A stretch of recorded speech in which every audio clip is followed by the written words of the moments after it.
जय हिंद दोस्तों, मैं नितेश कुमार एसएससी अरीना में स्वागत करता हूं। आज दोस्तों हम करेंगे इडियम्स एंड फ्रेजेस अल्फाबेट जी का पार्ट 1 ओवरऑल पार्ट 14। एसएससी के किसी भी एग्जाम के लिए ये सारे इडियम्स बहुत इंपॉर्टेंट हैं क्योंकि एसएससी के प्रीवियस ईयर से लिए गए हैं और आपको कुछ इसमें नए भी देखने को मिलेंगे। तो वीडियो को आप लोग एंड तक देखिएगा और अगर कोई क्वेरीज होंगी, आपकी कुछ पूछना होगा तो आप कमेंट बॉक्स में उनसे पूछ सकते हैं। चलिए स्टार्ट करते हैं टॉपिक। पहला इडियम है हमारा गो बनाना या फिर गो नट्स। दोनों का मतलब होता है बहुत ज्यादा एक्साइटेड हो जाना, ओवरवेल्म हो जाना। ठीक है, मतलब बहुत ज्यादा ओवर रिएक्ट करना, या तो बहुत गुस्सा हो जाना, या बहुत ज्यादा क्रेजी हो जाना, या बहुत ज्यादा खुश हो जाना। ठीक है, मतलब बहुत ज्यादा एक्साइटेड हो जाना। जैसे जैसे जैसे कोई टीम अगर जीत जाती है तो कैसे एक्साइटेड होती है।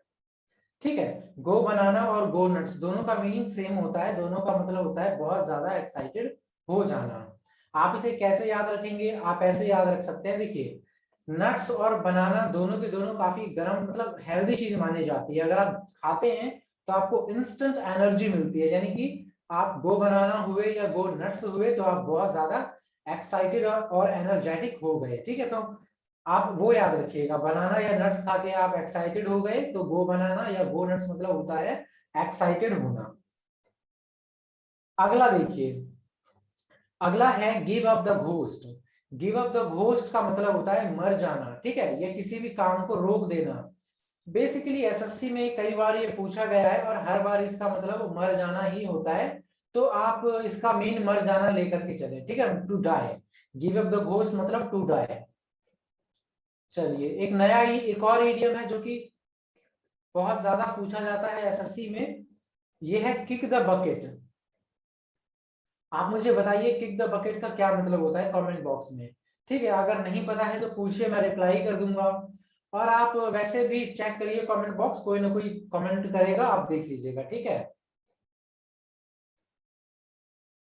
नेक्स्ट है गो स्कॉट फ्री। देखिए फ्री का तो मतलब आप समझ ही गए ना, मतलब फ्री होना। और गो स्कॉट फ्री का मतलब हो गया सजा से बच जाना, या to escape from punishment, escape कर जाना। ठीक है, बेसिकली गो स्कॉट फ्री का आप क्या याद रखेंगे? एस्केप कर जाना, या फिर without punishment, go away without punishment. अगला देखिए, अगला है गो प्लेसेस। गो प्लेसेस का मतलब होता है बहुत ज्यादा तरक्की करना। ठीक है, to be getting more and more successful in your life and career. तो गो प्लेसेस का मतलब देखिए, गो प्लेसेस का मतलब होता है to be success very successful in your life. So आप कैसे याद रख सकते हैं? प्लेसेस का मतलब क्या होता है? सपोज करिए कोई अच्छी अच्छी प्लेसेस हो गई, आप वहां कब जा सकते हैं? आज जैसे आपके पास अगर अच्छी जॉब नहीं है तो आप घर में बैठे रहेंगे, सिर्फ थोड़ा बहुत आस पड़ोस गए। लेकिन अगर आपके पास पैसे हैं तो you will explore more and more places. सही बात है ना ये? तो आप ऐसे याद करिए इसको कि गो प्लेसेस का मतलब होता है सक्सेसफुल होना, यानी आप जितनी ज्यादा जगह जाएंगे उतनी ज्यादा आप सक्सेस होते जाएंगे। ठीक है, चलिए आगे देखिए, गेट डाउन टू। ये इडियम्स कम फ्रेजल वर्ब है, इवन मैं इसको फ्रेजल वर्ब ही कहूंगा। ठीक है, फ्रेजल वर्ब में कई बार पूछा जाता है गेट डाउन टू, या तो आपसे सीधे सीधे गेट डाउन टू का मतलब पूछ दिया जाएगा, या तो गेट डाउन के बाद फिल इन द ब्लैंक्स दे दिया जाएगा, या गेट और टू के बीच जो डाउन है वहां पे फिलअप्स दे दिया जाएगा। ठीक है, तो गेट डाउन का मतलब होता है कि किसी भी काम को करने के लिए बहुत ज्यादा गंभीरता पूर्वक तैयार होना, to attend to work seriously. ठीक है, आप मुझे बताइए ग्रिड अप द लॉइन का क्या मतलब होता है? ये शेर वाला नहीं है तो ध्यान से पढ़िएगा, ग्रिड अप द लॉइन। और एक होता है pull up your socks, pull up your socks. ठीक है, तो इन दोनों का आप मीनिंग सेम ही होता है, किसी काम को करने के लिए तैयार होना। लॉइन का मतलब होता है, ये जो लॉइन है ना, लॉइन इसको बोलते हैं धोती। सो ग्रिड ऑफ द लॉइन मतलब आपको पता होगा, हमारे धोती हमारे यहाँ का एक ट्रेडिशनल ड्रेस है। तो आपने फिल्मों में देखा होगा, साउथ फिल्मों में जब हीरो लड़ने जाता है तो अपने धोती को कस के बांधता है, यानी कि आप किसी काम को करने की तैयारी कर रहे हैं। पुल अप योर सॉक्स भी वही होता है। आप देखिए, है ना, लड़कियां जब दिखाई जाती है किसी मूवी में, स्पोर्ट्स मूवी में, तो या हॉकी खेलते हुए, तैयार होती हैं तो एकदम लास्ट में दिखाया जाता है सॉक्स को पुल करते हुए, यानी कि वो तैयारी कर रही हैं सीरियसली किसी काम को करने के लिए। आई होप ये दोनों भी आपको याद हो गया हो। अगला है गो थ्रू फायर एंड वाटर, मतलब पानी और आग दोनों से गुजरना जरूरत आने पर, यानी कि कोई भी खतरा मोल लेना, to be brave for any danger. ठीक है, so go through fire and water का मतलब होता है किसी भी परेशानी से निपटना। ठीक है,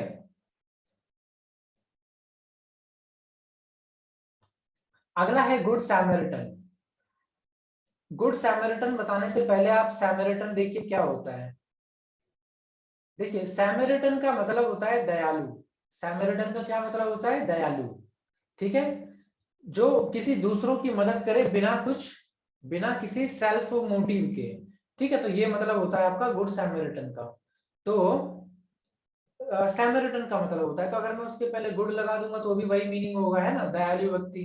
अ person who helps and pays sympathy to those in distress. Distress मतलब होता है चिंता का समय या विपत्ति वाला समय, तो उसको क्या बोलते हैं? गुड सैमरिटन। सो मैं आपसे यही बोलूंगा कि आप सैमरिटन की स्पेलिंग याद रखिए और सैमरिटन का मीनिंग, तो ये तो आपको याद करने की जरूरत नहीं, अपने आप हो जाएगा। वो क्या बहुत इंपॉर्टेंट है दोस्तों, सीजीएल या किसी भी एग्जाम के लिए जहाँ पे इंग्लिश पूछा जाता है, वो क्या कोर होता है, और वो क्या आपको कॉन्फिडेंस बहुत देता है। ठीक है, तो देखिए जैसे grist to one's mill. Grist to one's mill का मतलब होता है फायदेमंद वाला काम, कुछ ऐसा जो आपको एडवांटेज दे। ठीक है, ग्रिड ऑफ वंस मिल का क्या होता है?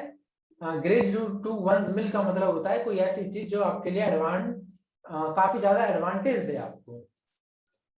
आप ग्रिस्ट का मीनिंग पहले पढ़िए, अगर आपको नहीं याद होता है ये वाला एडियम, तो आप ग्रिस्ट की मीनिंग पढ़िए और आपको ऑटोमेटिक याद हो जाएगा वंस मिल का मतलब। ठीक है, सॉरी, ग्रिस्ट टू वंस मिल पूरे एडियम का मतलब याद हो जाएगा। आप ग्रिस्ट का मीनिंग सर्च करिए और देखिए।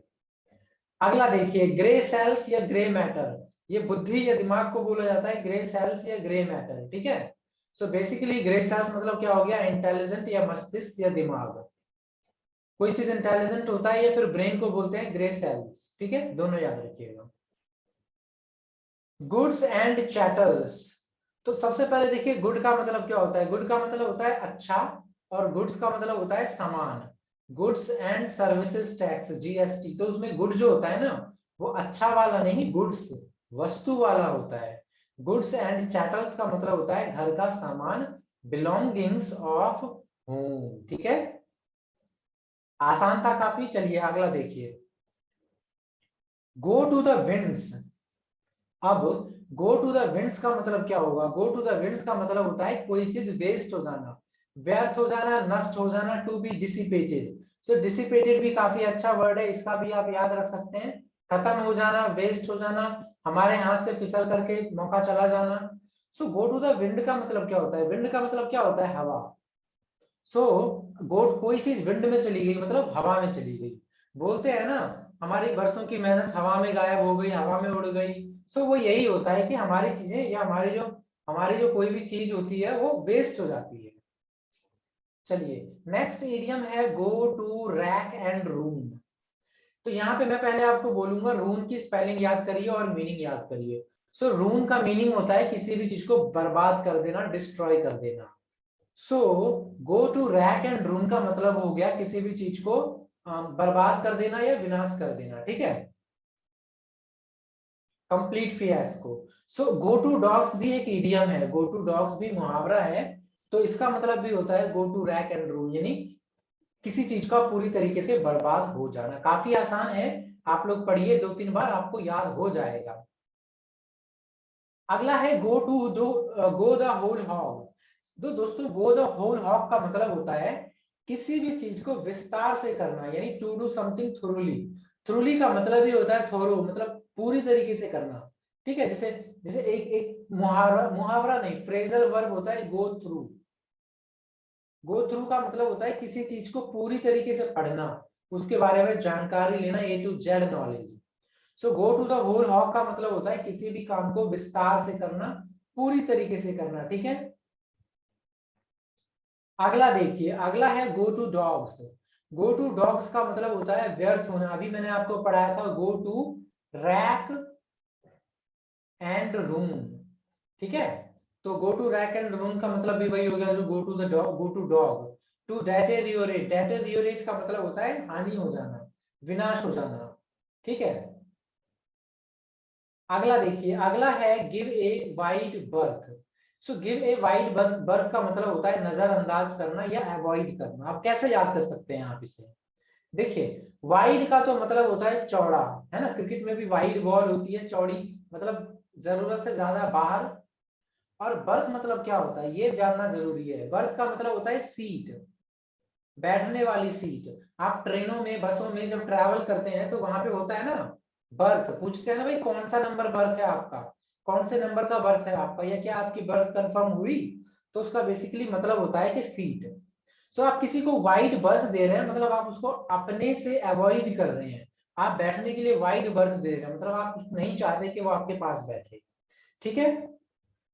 चलिए अगला देखिए, ग्रीन रूम काफी कॉमन है, याद भी होगा आप सभी को। अभिनेता का वेशभूषा का कमरा, यानी कि जहां भी कहीं शूटिंग चल रही होती है ना, कोई मूवी हो या कुछ भी हो, वहां पे एक पर्सनल रूम होता है एक्टर का, एक एक्ट्रेस का, जहां पर वो अपने कपड़े मेकअप बदल सकते हैं। तो उन रूम्स को कहा जाता है ग्रीन रूम। अब क्यों कहते हैं, जब किसी एक्टर से मिलेंगे तो पूछ लीजिएगा, बाकी उसे कहते हैं ग्रीन रूम। अगला देखिए, अगला है get the boot from the public. Boot का मतलब होता है जूता। आप पब्लिक से जूता लेंगे, इसका मतलब क्या ले रहे हैं। सपोज करिए कि आप कभी पब्लिक से ले रहे हैं ढंग से जूता, इसका मतलब वो आपको पीट रहे हैं, यानी आपको धिक्कार दिया जा रहा है, आपको किक्ड और रिजेक्टेड, डिजेक्टेड, ठीक है, मतलब आपका अपमान ही किया जा रहा है, आपका बॉयकॉट किया जा रहा है, आपकी पिटाई की जा रही है। तो गो get the boot from the public का मीनिंग याद रखिएगा होता है टू बी डिजेक्टेड और रिजेक्टेड।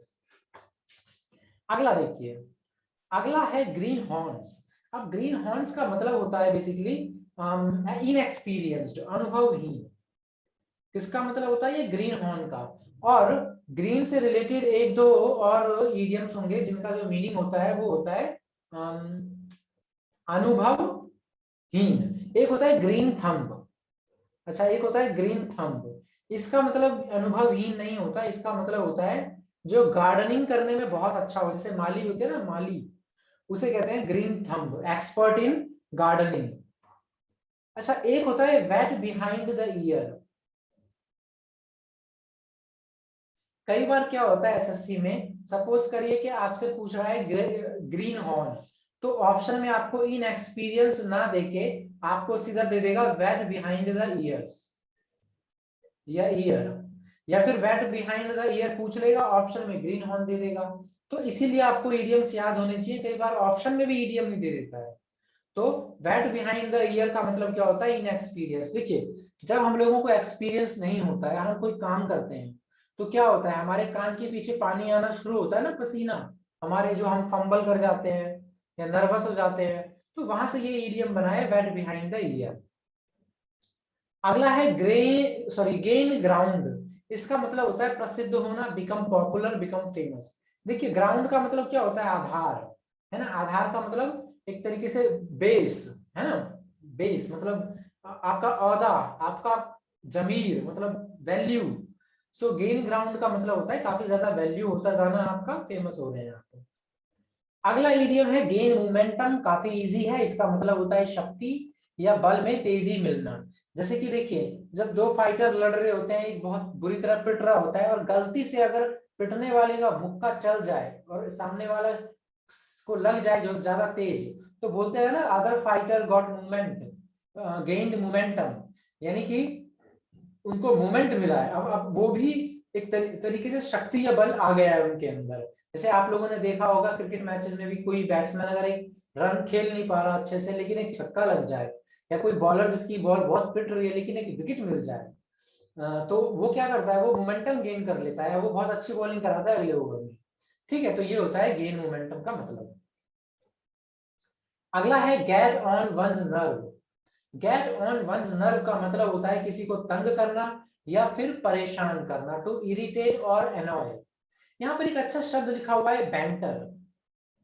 बैंटर का मतलब होता है किसी को बुली करना, परेशान करना, बेसिकली ये नहीं है, मजाक उड़ाना भी होता है बैंटर का मतलब। तो गेट ऑन वंस नर्व का मतलब हो गया कि नर्व को परेशान करना, एक तरीके से नर्व हटाना। So get on one's nerve का मतलब होता है परेशान करना। गो a long way, go a long way का मतलब होता है बी सक्सेसफुल, या सहायक होना, या जो आपके फायदेमंद के लिए हो, ठीक है। To last a long time, जो काफी लंबे समय तक के लिए हो। सो गो ए लॉन्ग वे का मतलब होता है टू बी सक्सेसफुल। हालांकि इसका मतलब सहायक होना भी होता है, जैसे कि मुसीबत के समय आपको बहुत कोई ऐसी चीज मिल जाए जो लंबे समय तक चले, खाना पीना, सो उसे भी कहते हैं गो अ लॉन्ग वे। लेकिन एसएससी में टू बी सक्सेसफुल इसका आंसर दिया रहता है, तो आप इसे टू बी सक्सेसफुल लीजिए, ठीक है, गो ए लॉन्ग वे को। तो आई होप अच्छा लगा हो आपको आज का सेशन। इसके अलावा दोस्तों जो देखिए आपका जो इडियम फ्रेजेस है ना, ये तो चल ही रहा है। इडियम फ्रेजेस के अलावा सिनोनियम के भी मैंने कुछ अच्छे वीडियोस आपके लिए बनाए हैं। इसके अलावा वन वर्ड सब्स्टिट्यूशन कंप्लीट कर दिया गया है, उन सबको आप देख सकते हैं प्लेलिस्ट के थ्रू जाके, ठीक है। सो एंजॉय करिए वीडियोस को, और आपको एसएससी सीजीएल 2020 के लिए ऑल द बेस्ट। सो चलिए वीडियो यहीं स्टॉप करते हैं। आज का वीडियो देखने के लिए आपका बहुत बहुत धन्यवाद।